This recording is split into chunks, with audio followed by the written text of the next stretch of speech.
All right, hey, what's up, everybody? Mike Lindsley back with you. It's 9 Minutes with me, Facebook, IGTV, and, of course, on YouTube. It is Fish Friday. I am here at Rosie's Corner, walked in, smells amazing. Just ordered myself a nice little turkey club sandwich. They've got the awesome refreshments in the cooler with your salads and much, much more here at Rosie's Corner. Proud ML Sports Platter sponsor. Get them on Grubhub. Make sure you follow them on Instagram, like the Facebook page. Fish Friday today, it's going to be your fish sandwich or your entree fish with your mac and cheese or your coleslaw and fries. I would just recommend to get all of it together. Of course, you pay the extra couple dollars and get the extra side. But they're doing a great job here. Of course, your pizza wing combos are always available. Appetizers, burgers, hot and cold subs, you name it. Try the meatball bomber as well. Rosie's Corner is a proud ML Sports Platter sponsor. So let's get into the early part of the baseball season here. Just some takeaways from what we've seen on the field. I'm not getting into COVID. I'm not getting into the Marlins.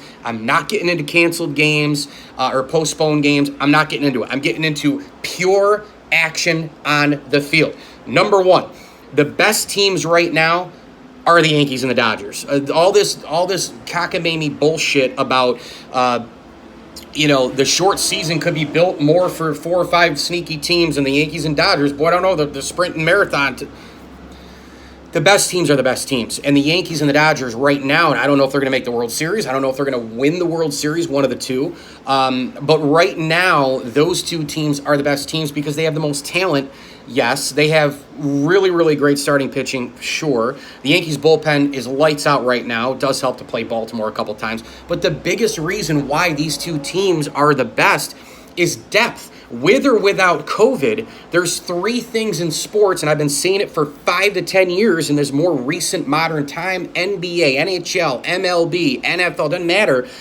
Depth, balance, versatility, and you got to be built up the middle. In football, you're built up the middle. You need a center, a quarterback, and a really good defensive line to rush the passer. Major League Baseball, you got to have a bullpen, versatility, depth, guys who can play multiple positions, a starting pitcher, and you got to be built up the middle. Catcher, starting pitcher, shortstop, center fielder. You got to be built up the middle. Same thing with the NHL. Versatile two-way defensemen, versatile two-way centers. Those teams with the depth in the 4 lines, they're the ones winning the Stanley Cup. So in baseball, the 2 deepest teams are Dodgers and Yankees clearly, and depth is the number one, most important thing. I think number 2 is what you're seeing is the star power aces on teams, and depending on how these schedules go with the postponed games or the regular schedule as is, boy, I'll tell you what, watch out for the Cleveland Indians with Shane Bieber. He absolutely mowed down another double-digit game last night of the Minnesota Twins.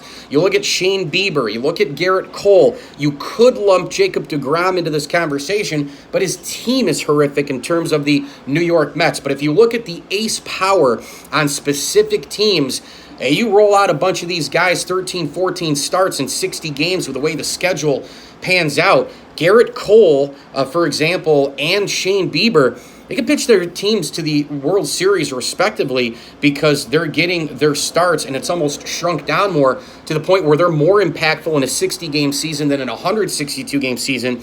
Interesting focal point moving forward. I think another takeaway here in the early part of the Major League Baseball season is the extra inning rule. I went into it absolutely no way, no how would I like it.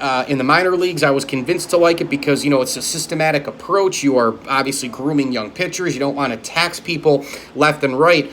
Reality is reality is reality. When you take a peek at the extra inning situation, putting a runner on second base, it's a lot different than what I thought, meaning managers are really using strategy. They have to figure out, do I want to bunt? You take a look at Bob Melvin with the Oakland Athletics. He was the first manager to win a game like this. Well, guess what? It's pretty cool to watch the strategy of the managers. Now, look, am I more of a traditional baseball guy with the rules, 9 innings played, don't have extra guys just throwing on second base to try and speed things up? I mean, I'm a little modern and I am a little traditional, but it just seemed a little gimmicky to me in the beginning. I'm warming to the idea. I don't love it and I don't hate it right now. I'm kind of slowly getting into the point of liking it, believe it or not. I'm smack dab in the middle right now because I understand 2020 is a total shit show to begin with. I understand that, speeding games up right now is probably a good thing. You don't want to tax a ton of players right now. You're asking them to play, as it is. And of course, MLB does not have the bubble. I don't know how much the bubble's going to end up helping in the end. And players wanted to see their families. That was the whole reason why they couldn't agree with a bubble. The MLBPA said, screw you. We're not going to go away for 80 days away from our families. Well, by the same token, some players have also said, well, I'm not also going to play and go back to my family, so I'm going to opt out. Buster Posey, for example, and multiple other players deciding that. But that is an interesting thing to look at here. The extra inning deal. We've seen Bryce Harper, an MVP, a slugger of sorts, bunt in extra innings. Why? Joe Girardi is a different strategist than Bob Melvin could be. Bob Melvin knew that it was going to be Olsen and Chapman and a bunch of his best hitters coming up. Plus, the Oakland Athletics under Billy Beane, they don't operate in terms of bunting and running and trying to steal, runs the old L.A. Dodger, Maury Wills kind of way. There's still OBP, get on base and hit the big home run in terms of that. They got the grand slam to win it in walk-off fashion. But it's very interesting to watch Joe Madden versus Aaron Boone. It's going to be interesting to watch Bob Melvin versus Joe Girardi. Watching different skippers, a Rocco Baldelli against the Luis Rojas with the Mets in his first year. How do managers use strategy with the extra inning rule? You get to the 10th and you put that guy on second base. And oh, by the way, it is adding an interesting wrinkle to the games considering we are too analytical as it is right now. Managers do not manage the way they used to. Joe Torre, Bobby Cox, Tony La Russa, going way back to the Casey Stengel, Joe McCarthy days, Connie Mack, on it goes. The great elite managers, the strategists, the Earl Weavers, the Sparky Andersons. We are not seeing that as much. Tom Kelly, I could go on and on and on. We don't see that a lot because the analytics, you open up the binder and you do what the binder says and you do what the general manager and the puppets in the nerd office is doing up in those comfy cushion chairs. So I like at least that part of the extra inning situation that managers have to use strategy. My final couple of takeaways, Aaron Judge right now for the New York Yankees in MVP form. I did a short video earlier today on this.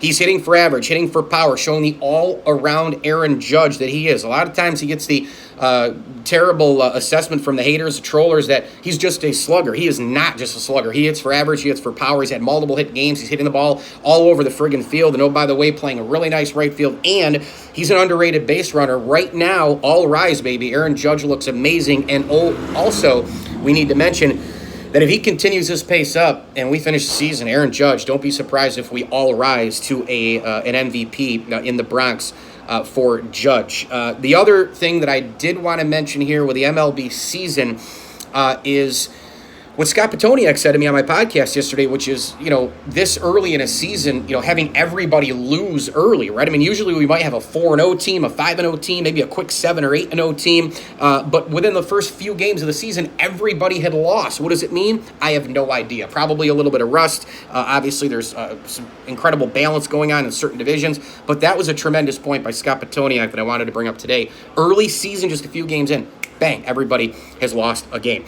9 minutes with me, Mike Lindsley. MLB storylines, takeaways from the early part of the season. I'm here at Rosie's Corner. This place is amazing, man. Fish Friday with your Rosie's Corner mac and cheese, a specialty. It's all homemade. Or you can get the coleslaw and the french fries with it as well. Get it in entree form or sandwich form right here. The refreshments, the drinks in the cooler. You've got tremendous items on the menu like the meatball bomber, the turkey club sandwich, which I'm getting right now. You can get burgers, you can get appetizers, pizza wing combos galore. Get on down here to Rosie's Corner. They'll deliver. You can do the pickup or get it on Grubhub. Like them on Facebook and follow them on Instagram. Jody, Jason, and team doing an awesome job. You're in and around Central New York, staple it in. Rosie's Corner is a must-stop, or if you're in town visiting family and friends as well. Thanks for watching 9 Minutes with me, IGTV, Facebook, and on YouTube. And as I always tell you, enjoy the games.